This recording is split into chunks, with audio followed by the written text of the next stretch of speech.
I insisted for him to come. We're going to make him to commit to this masjid today, inshallah.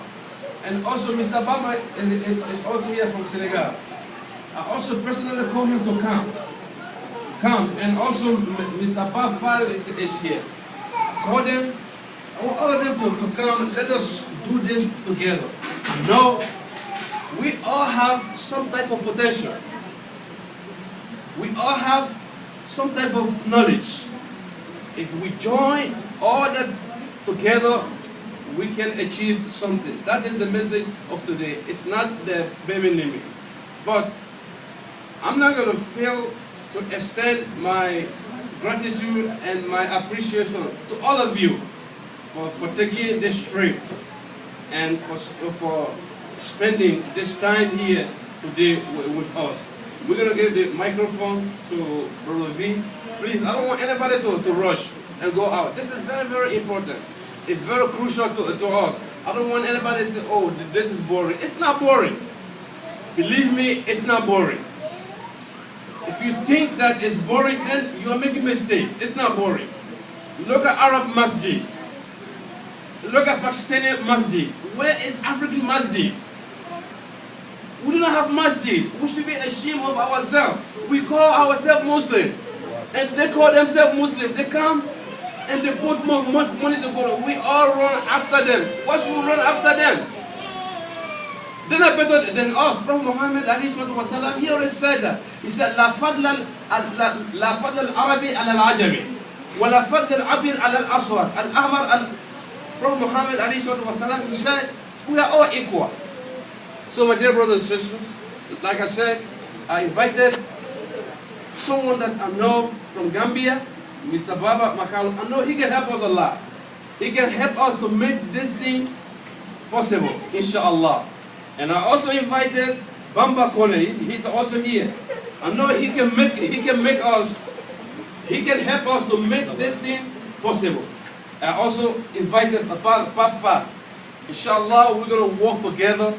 People from Senegal, Gambia, Sierra Leone, Liberia, Mali, Africa, we all are going to work together to build the house of Allah subhanahu wa ta'ala. I'm going to stop here for now, and we're going to give the mic to the chairman of this masjid, inshallah. From there, we will proceed. And if you have anything, even if I have not mentioned your name, if you have anything, don't feel like you're going to waste our time. I'm ready. Don't feel like you're going to waste our time. You're not wasting our time. We need to make this possible. We need to make this possible. There was a time ago, one young man from Senegal died. We were not even aware of it.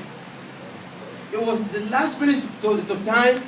Hassan Baji, I also called him, but maybe he's not going to make it today. He's one of the person too I needed for him to come, to join us to build this masjid. I invited him. I also invited Abu Wahab Haidar, and maybe he's not going to make it. Those are the people that we need to go after, to join our force together, put our potentiality together to build this masjid. It's very, very, very important. If you feel we are wasting your time, please have a patience. Let us debate this masjid issue here and listen to the plan we have. And this plan, inshallah, with your help, is going to work. With your help, it will work, inshallah. Jazakumullahu khairan. Brother V, you will go first, inshallah. Assalamu alaikum. Alaikum salam.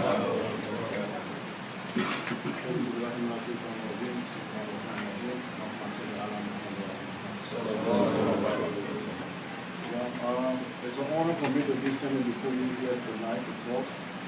It's a very difficult thing when you have everybody sitting watching you and just listening to you to say something very substantial, something that they will benefit from, something that will be of importance to our community. But I take a challenge, because whenever you are called upon to say something as a Muslim, you say that if you have something to say that will benefit the community, it is wrong for you to sit down with us talking about it. But if you're in a group and then you have something to say that will not benefit anybody, it is better for you to keep quiet. So I take this time, and I believe that what I'm about to say will be of benefit to this community. It will be of benefit to this community. It's been years, about 6 years or plus, that we have embarked on this journey to have our own masjid. The Imam could not put it any better. You see, when Allah subhanahu wa ta'ala sent prophets, He sent the prophet to people among those that He wanted to give the message to. So when we have our masjid, we call it the African masjid. Believe me, we will all be Muslim, but there are cultural barriers and cultural differences. My Imam told me once that if you depend your faith on the Arabs, definitely you will not become a good Muslim. Despite the fact that Islam came from that direction, that doesn't make us less Muslim. We are all equal. So remember that it's been a long time we always have the receiving hand. Why can't we have the giving hand too? Every time we want to establish an Islamic community or masjid, we want to beg the Arabs to help us. The best way we can help with a project like that is to help ourselves by initiating it. And this is exactly what we have decided to do. You know, we have old people around us here, and we know that their civil here always practice of good opinion. That is, they give us good advices, and we listen to it. The masjid that we have here, we've been here for 6 years plus. The location is not open. Believe me, when I leave prayer, after the Friday prayer, driving to work, I usually pass around the masjid on Sugar Creek. I see a lot of cars. People that miss the other prayer, that is 2 o'clock, they go there for 2:30. Those who miss the 2:30 prayer, they can come here for 3 o'clock prayer. It just, you know, Islam is like that. You do not conform to one masjid to say, this is my masjid.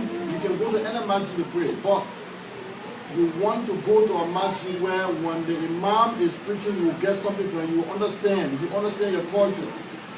The time when we came here, we used to go to the masjid on Central Avenue. Every now and then it's about Afghanistan, Iraq, Iran. I did not hear anything about Liberia, Sierra Leone, Gambia, Guinea, Guinea-Bissau, Mali, because that is what the people know. So it was very important that we embark on a journey to have our own masjid.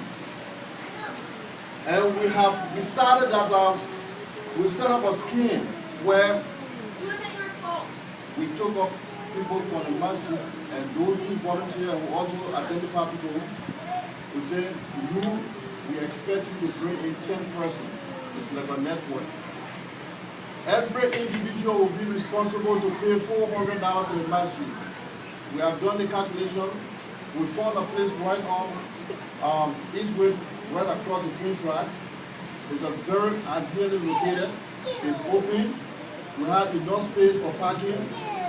We have places there where when we got that place, we are sure we can fix up our kids.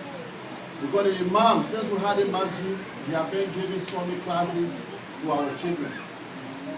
Because if we stay here for all the time we are here for, and we're having kids, we do not show them our religion, we'll be doing wrong to ourselves.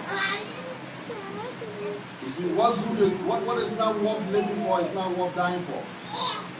Our kids are worth living for, so we have to make sure we educate them, we show them the religion. And that is exactly what Imam been doing. So we have everybody paying $400. If we have 10 people, and each of the people that bring in 10 people each, you're going to have about 100 people right there. If all the people that commit to pay $400, that would be $4,000, $40,000. $40,000 if we put that down for that place, believe me, inshallah, God willing, we will get it. So we encourage you to really be part of it. If your name is now on anybody's list, it is important that you put your name on the list now. Very, very important. You see, when I came in here, I saw people coming in here, they look happy. I know there's no happiness without action. You can bear with me that there's no happiness without action. And if we have this masjid, we want to be happy among our Muslim brothers here, we have to act. You can't sit down. Don't leave behind. Don't count yourself out. You have to participate. And the Imam said the last time in one of the Jummah prayer, we have it on YouTube. If you check it out, most of the prayer we do here, we always record and put it on YouTube. And you can go to Imam Ibrahim Kamara on YouTube. Definitely you're going to find it. You said nobody here can say that Allah subhanahu wa ta'ala has not favored them anything. He has done a lot for us. You see, we see with our eyes. He gave that to us. We talk with our mouth. He gave that to us. We walk with our feet. He gave that to us. There was a young man one time that said that God was not nice to him. He said he was poor, he had no clothes, he don't even have food to eat. So he complained a lot. So one day he decided to take a walk. While walking down the road, he met this young man who did not have food to walk. He was sitting and people were caught up from down the tower here, sitting on the grass, happy, playing with kids. That young man turned around, he went back home and then he gave praises to God. He said, I didn't know that I was blessed until I met that man who never had faith, and yet he was happy. So it is not good for you to sit down and pity your condition. It is always better that you get up and act. That can bring happiness within our community. So we encourage all of you to participate fully. Whatever little amount you give, it will go a long way. And you see, we the human beings, we are not human beings on a spiritual journey. We are spiritual beings on a human journey. By that I mean, when God made us, He blew the spirit of life into us. And He made us for nothing but to worship Him. Everything that He made on this earth, He made it only to worship Him. That this journey that we want on earth, we want to come to an end. But our journey on earth begin to end the moment we refuse to talk about a little thing that matters. So we have to talk to encourage people to bring them closer to Islam. The religion that we found our parents in, the religion we grew up in, the religion that we have come out to find out that it is the only true religion, and there's no doubt about it. The very people that show other religion, they have their culture, we have our culture. Most of the time in Arab setting, they have something what they call honor killing. You hardly find that in our culture in Africa. In Michigan, a few days ago, I was reading an article in Michigan. There was a man, an Arab man. He went to the social service. His wife and daughter was there. He himself went to ask for assistance. When he came out, his wife and daughter were about to get in their car to go home. He got in his SUV and came and he drove into them and killed them. He took his car, he got home, took his passport, he went to Mexico and flew to Great Britain. By the time he got to Great Britain, there were FBI or CIA agents there waiting for him. They got him and brought him back to the States. They found out that, he found out that his daughter was always on the phone talking to people that he doesn't know. So it's better to get rid of her before she brings disgrace to the family than to keep her alive. Thank you.